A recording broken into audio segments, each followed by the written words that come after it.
Selamat siang. Perkenalkan, nama saya Lisa Putri. Saya di sini akan mempresentasikan kerugian yang dialami oleh perusahaan dan PHK besar-besaran akibat mewabahnya virus COVID-19 di Indonesia. Banyak perusahaan melakukan PHK besar-besaran akibat mewabahnya virus karena pertama, ketersediaan bahan baku manufaktur di industri saat ini sangat menipis, khususnya bahan baku yang berasal dari impor, seperti dari negara Cina atau negara lain yang mengalami wabah virus corona. Kedua, melemahnya rupiah terhadap dolar. Ketiga, sedikitnya kunjungan pariwisata terhadap dinasti pariwisata yang ada.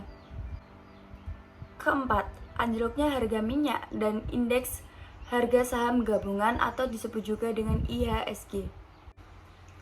Ada beberapa perusahaan yang sangat terdampak dengan adanya virus COVID-19 ini. Yang pertama, industri pariwisata.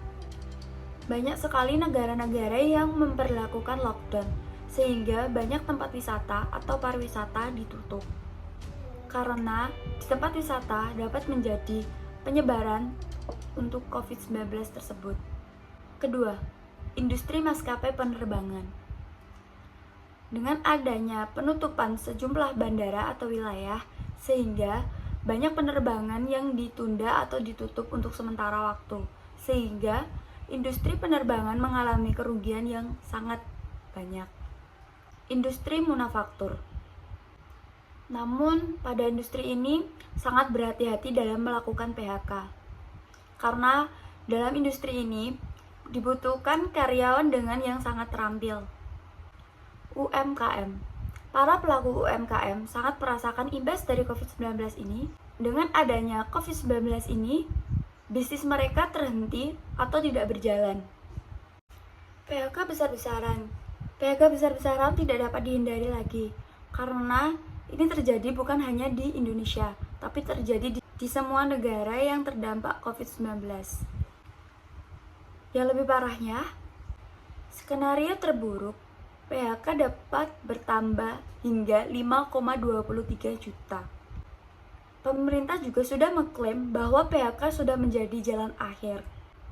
Dengan adanya COVID-19 ini, perusahaan mengalami kerugian yang sangat besar karena tidak dapat berkembang lebih tinggi lagi atau mengalami penurunan omset yang sangat drastis hingga tidak dapat mengembalikan modal awal.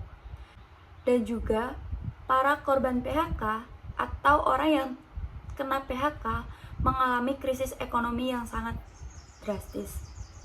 Dengan adanya pemberhentian karyawan tentu sangat berpengaruh sekali terhadap perusahaan, terutama masalah dana.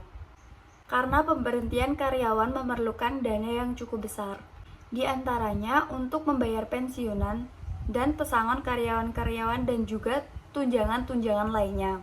Begitu juga saat penarikan kembali karyawan. Perusahaan pun mengeluarkan dana yang cukup besar untuk pembayaran kompensasi dan pengembangan karyawan.